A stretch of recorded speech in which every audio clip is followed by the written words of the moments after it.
ಗರ್ಭಕಂಠದ cancer ತಡೆಗಟ್ಟಲಿಕ್ಕೆ ಚುಚ್ಚುಮದ್ದು ಕೊಡ್ತಾ ಇದ್ದಾರೆ ಅಂತಕ್ಕಂಥ ವಿಷಯ ತಿಳಿದ ತಕ್ಷಣ 24 ಗಂಟೆ ಒಳಗೆ ಶ್ರೀ ಅರಸೀಕೆರೆಯಮ್ಮ ದೇವಾಲಯ ಸಮಿತಿ ವತಿಯಿಂದ ಆ ಚುಚ್ಚುಮದ್ದನ್ನು ಉಚಿತವಾಗಿ ಕೊಡಿಸ್ಲಿಕ್ಕೆ ತೀರ್ಮಾನ ಕೈಗೊಂಡು 17ನೇ ತಾರೀಕು ಜನವರಿ 2025ರಂದು 200 ಮಕ್ಕಳಿಗೆ 9 ರಿಂದ 14 ವಯಸ್ಸಿನ ಹೆಣ್ಣು ಮಕ್ಕಳಿಗೆ ಆ ಚುಚ್ಚುಮದ್ದನ್ನು ಕೊಡಿಸಲಾಯಿತು. ಅವತ್ತು ಸುಮಾರು 600 ಜನ ನೋಂದಣಿ ಮಾಡಿಸ್ಕೊಂಡಿದ್ರು ಮುಂದೆ ವ್ಯಾಕ್ಸಿನ್ ತೆಗೆದುಕೊಳ್ಳಲಿಕ್ಕೆ. ಇವತ್ತು ಆ 600 ಜನಕ್ಕೂ ಕೂಡ ವ್ಯಾಕ್ಸಿನ್ ಕೊಡ್ತಕ್ಕಂತಹ ಕಾರ್ಯಕ್ರಮವನ್ನು ರೂಪಿಸಿಕೊಂಡು ಹೆಲ್ತ್ ಕೇರ್ ಫೌಂಡೇಶನ್ ಬೆಂಗಳೂರಿನವರು, inner wheel club of Hassan gold ಆ ಸಂಸ್ಥೆಯವರು, ಜೊತೆಗೆ ಸ್ತ್ರೀ ಮತ್ತು ಪ್ರಸೂತಿ ರೋಗ ತಜ್ಞ ವೈದ್ಯರುಗಳ ಒಂದು ಸಹಕಾರದೊಂದಿಗೆ ಆ ಒಂದು ಚುಚ್ಚುಮದ್ದನ್ನು ಕೊಡಲಾಗ್ತದೆ. ನಮ್ಮ ತಾಲೂಕಿನಲ್ಲಿ ಸುಮಾರು 14,000 ಹೆಣ್ಣು ಮಕ್ಕಳು 9 ವರ್ಷದಿಂದ 14 ವಯಸ್ಸಿನ ವಯೋಮಿತಿ ಹೆಣ್ಣು ಮಕ್ಕಳಿದ್ದಾರೆ ಅಂತ ಅಂಕಿ ಅಂಶಗಳಿಂದ ಗೊತ್ತಾಗಿದೆ. ಆ ಎಲ್ಲ ಹೆಣ್ಣು ಮಕ್ಕಳಿಗೂ ಕೂಡ ಚುಚ್ಚುಮದ್ದನ್ನು ಕೊಡಿಸ್ಬೇಕು ಅಂತೇಳಿ ನಾವು ತೀರ್ಮಾನ ತೆಗೆದುಕೊಂಡಿದ್ದೀವಿ. ಅದಕ್ಕೆ ತಗಲುವ ವೆಚ್ಚ ಸುಮಾರು 70 ಲಕ್ಷ ರೂಪಾಯಿ. ನಮ್ಮಲ್ಲಿ ಅಷ್ಟು ದುಡ್ಡು ಇಲ್ಲದೆ ಆದರೂ ಕೂಡ ಬೇರೆ ಸ್ನೇಹಿತರಿಂದ ಭಕ್ತರಿಂದ ಸಾಲ ಪಡೆದಾದರೂ ಕೂಡ ಆ ಎಲ್ಲ ಹೆಣ್ಣು ಮಕ್ಕಳಿಗೂ ಕೂಡ ಚುಚ್ಚುಮದ್ದನ್ನು ಕೊಡಿಸ್ತೀವಿ. ಈ ದಿನ ನಾವು ಸರ್ವೈಕಲ್ ಕ್ಯಾನ್ಸರ್ ಅಂದರೆ ಗರ್ಭಕಂಠದ ಕ್ಯಾನ್ಸರ್ ವ್ಯಾಕ್ಸಿನ್ ವಿಚಾರವಾಗಿ ಈ ಸಮಾರಂಭ ಮಾಡ್ತಿದ್ದಾರೆ. ಇದಕ್ಕೆ ಈ ದೇವಸ್ಥಾನದ ವ್ಯವಸ್ಥಾಪಕರಾದ ರಾಮಸ್ವಾಮಿಯವರು ಮತ್ತು ಕಸಾಗ ಮತ್ತು ಹಾಸನ್ ಉಬೈಜಿ ಸೊಸೈಟಿಯವರು, ರೋಟರಿ ಕ್ಲಬ್ ಇಂಡಿಯಾ ಬೆಂಗಳೂರೆಲ್ಲ ಸೇರ್ಕೊಂಡು ಮಾಡ್ತಾರೆ. ನಮ್ಮದು ದಿವಾಕರ್ ಸರ್ವಿಸ್ ಟ್ರಸ್ಟ್ ಅಂತ ಇದೆ ಬೆಂಗಳೂರಿಗೆ. ಜೊತೆಗೆ ಆರ್ಟಿಸ್ಟ್ ಫಾರ್ ಹರ್ ಅಂತ ಅಂದರೆ ಇದು Asian research and training institute for civil transfer ಅಂತ. ಇಲ್ಲಿ ನಾವು ಟ್ರೈನಿಂಗು ರಿಸರ್ಚ್ ಎಲ್ಲ ಮಾಡ್ತಾ ಇರ್ತೀವಿ.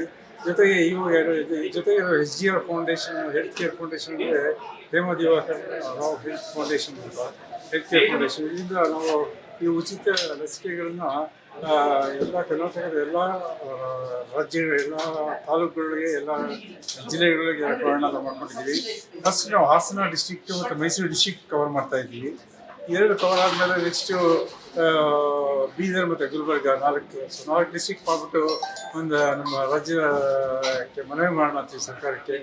ಈ ಥರ ಲಸಿಕೆ ಕೊಡೋದಕ್ಕೆ ನಾವು ಇವಾಗ ನಮ್ಮ ಸ್ವಂತ ಅಮೌಂಟಿಂದ ಕೊಡ್ತಾ ಇದ್ದೀವಿ. ಅಮೌಂಟ್ ಸ್ವಲ್ಪ normal amount local sponsors collect ಮಾಡ್ತಾ ಇದ್ದೀವಿ. ಇದಕ್ಕೆ ನಾವು ಹಾಕ್ಬಿಟ್ಟು ಕೊಡ್ತಾ ಇದ್ದೀವಿ. ಸೊ ಗೌರ್ಮೆಂಟ್ ಸ್ಪಾನ್ಸರ್ ಮಾಡೋದ್ರೆ ನಮಗೆ ಇದು ತುಂಬ ಹೆಲ್ಪ್ ಆಗುತ್ತೆ. ಬಿಕಾಸ್ ನಾವು ಪಬ್ಲಿಕ್ ಪ್ರೈವೇಟ್ ಮಾಡೋದು ಸ್ವಲ್ಪ ಜನಕ್ಕೆ ಮಾಡ್ಬೋದು ಅಷ್ಟೇ, ಎಲ್ಲ ತುಂಬ ಜನಕ್ಕೆ ಮಾಡ್ಬೋದು. ಹಾಸನ ಜಿಲ್ಲೆಯಲ್ಲಿ ಈ ರೀತಿಯಾಗಿ ಸಾಕಷ್ಟು ಕಾರ್ಯಕ್ರಮಗಳನ್ನ, ಮಹಿಳಾ ಕಾರ್ಯಕ್ರಮಗಳನ್ನ ಆಲ್ರೆಡಿ ಮಾಡ್ತಾ ಬಂದಿದೆ, ಸಮಾಜಮುಖಿ ಕೆಲಸಗಳನ್ನ ಮಾಡ್ತಾ ಇದೆ. ಈ ನಿಟ್ಟಿನಲ್ಲಿ inner wheel club of Hassan gold ಒಂದು ಸ್ಟೆಪ್ ಮುಂದೆ ಇಟ್ಕೊಂಡು ಮಹಿಳೆಯರಿಗಾಗಿ, ಮಕ್ಕಳಿಗಾಗಿ 9 to 14 ಇಯರ್ಸ್ ಮಕ್ಕಳು ಏನಿರ್ತಾರೆ ಅವ್ರಿಗೊಂದು ಲಸಿಕಾ ಕಾರ್ಯಕ್ರಮದ ಅಭಿಯಾನವನ್ನ ಪ್ರಾರಂಭ ಮಾಡೋಣ ಅಂತ ಚಿಂತನೆಗೆ ಮಾಡ್ತು. ಆ ಚಿಂತನೆ ಮಾಡಿದಾಗ ಸ್ಪಾನ್ಸರ್ಗಳನ್ನ ಹುಡುಕ್ತಾ ಇದ್ರು. ನಮಗೆ ಅರ್ಕಲ್ಗೂಡಿನಲ್ಲಿ ಮಾಜಿ ಶಾಸಕರಾದಂಥ AT ರಾಮಸ್ವಾಮಿ ಅವರು ನಮಗೆ ಸ್ಪಾನ್ಸರ್ ಮಾಡ್ತೀನಿ ಅಂತ ಹೇಳಿದ್ರು. ಅವರು ಒಂದೇ ಮಾತಲ್ಲಿ ಎಷ್ಟು ಜನಕ್ಕಾಗುತ್ತೆ ಅಷ್ಟು ಜನಕ್ಕೂ ಮಾಡ್ಸೋಣ ಮೇಡಮ್ ಅಂತ ಹೇಳಿ ಒಂದೇ ಮಾತಿನಲ್ಲಿ ಹೇಳಿದ್ರು. ಈ ರೀತಿಯ ನಾಯಕರುಗಳು ನಮಗೆ ಸಿಗೋದು ತುಂಬ ಕಷ್ಟದ್ದೇ ಅಂತ ನಾನು ಹೇಳ್ಬೋದು. ಈ ಮೂಲಕ ನಾನು ಏನು ಕೇಳ್ಕೊಳ್ತಾ ಇದ್ದೀನಿ ಅಂತಂದರೆ, ಈಗಾಗಲೇ 17ನೇ ತಾರೀಕಿಗೆ 200 ಮಕ್ಕಳಿಗೆ ಲಸಿಕಾ ಕಾರ್ಯಕ್ರಮದ ಅಭಿಯಾನ ಆಗಿತ್ತು. ಇವತ್ತು ಅಂದರೆ 29ನೇ ತಾರೀಕಿಗೂ ಜನವರಿಯಲ್ಲಿ 600 ಮಕ್ಕಳಿಗೆ ಲಸಿಕಾ ಕಾರ್ಯಕ್ರಮದ ಅಭಿಯಾನ ಇವತ್ತು ಪ್ರಾರಂಭ ಆಗಿದೆ. ಬೆಳಗ್ಗೆ 7:30ರಿಂದ ಈ ಅಭಿಯಾನ ಸ್ಟಾರ್ಟ್ ಆಗಿದೆ. ರಾಜಶೇಖರ್, ಕರ್ನಾಟಕದ ಸ್ತ್ರೀರೋಗ ಮತ್ತು ಪ್ರಸೂತಿ ತಜ್ಞರ ಸಂಘದ ಅಧ್ಯಕ್ಷರು. ಇಂದು ಹಾಸನ ಜಿಲ್ಲೆ ಅರ್ಕಲ್ಗೂಡು ಕ್ಷೇತ್ರದ ಅರಸೀಕೆರೆ ಅಮ್ಮನ ಸನ್ನಿಧಿಯಲ್ಲಿ 600 ಮಕ್ಕಳಿಗೆ ನಾವು ಒಂದು HPV ಲಸಿಕೆ ಅರಿವಿನ ಕಾರ್ಯಕ್ರಮ ಮತ್ತು ಲಸಿಕೆ ಹಾಕಿಸ್ಕೊಳ್ಳುವ ಕಾರ್ಯಕ್ರಮವನ್ನು ಹಮ್ಮಿಕೊಂಡಿದ್ದೀವಿ. ಉಚಿತವಾಗಿ ಈ ಒಂದು HPV ಲಸಿಕೆಯನ್ನು 9 ರಿಂದ 14 ವರ್ಷದ ಹೆಣ್ಣು ಮಕ್ಕಳಿಗೆ 29ನೇ ತಾರೀಕು ಇಲ್ಲಿ ಹಮ್ಮಿಕೊಂಡಿದ್ದೀವಿ. ಇದು ಬಹಳ ಸಂತೋಷದ ವಿಷಯ. ಕಾರಣ, ಈ HPV ಲಸಿಕೆಯನ್ನು 9 ರಿಂದ 14 ವರ್ಷದ ಮಕ್ಕಳಿಗೆ ನಾವು ನೀಡುವುದರಿಂದ ಕ್ಯಾನ್ಸರ್ ಸರ್ವಿಕ್ಸ್ ಅಂದರೆ ಗರ್ಭಕಂಠದ ಕ್ಯಾನ್ಸರ್ ಅನ್ನುವ ಮಹಾಮಾರಿಯನ್ನು ನಾವು ನಿರ್ಮೂಲನೆ ಮಾಡಲು ಇದು ಒಂದು ಬಹಳ ಮಹತ್ವವಾದ ಒಂದು ದೊಡ್ಡ ಕಾರ್ಯಕ್ರಮ. ಇದು ಇವತ್ತು ಭಾರತ ದೇಶದಲ್ಲಿ ಒಂದು ಬಹಳ ಮಹತ್ವವಾದ ಒಂದು ಕಾರ್ಯಕ್ರಮ. ಕಾರಣ ಏನಂದ್ರೆ 600 ಮಕ್ಕಳಿಗೆ ಒಂದೇ ಸಲ ನಾವು ಆ ಮಕ್ಕಳಿಗೆ ಯಾವುದೇ ಒಂದು ಹಣವನ್ನು ತಗೊಳ್ಳದೆ ನಮ್ಮ ಸಂಸ್ಥೆಗಳಿಂದ ನಾವು ಧನ ಸಹಾಯವನ್ನು ಮಾಡಿ ಅವರಿಗೆ ಅರಿವಿನ ಕಾರ್ಯಕ್ರಮವನ್ನು ಕೊಟ್ಟು ಅವರ ಒಪ್ಪಿಗೆಯನ್ನು ಪಡೆದು ನಾವು ಈ ಒಂದು ಲಸಿಕೆ ಕಾರ್ಯಕ್ರಮವನ್ನು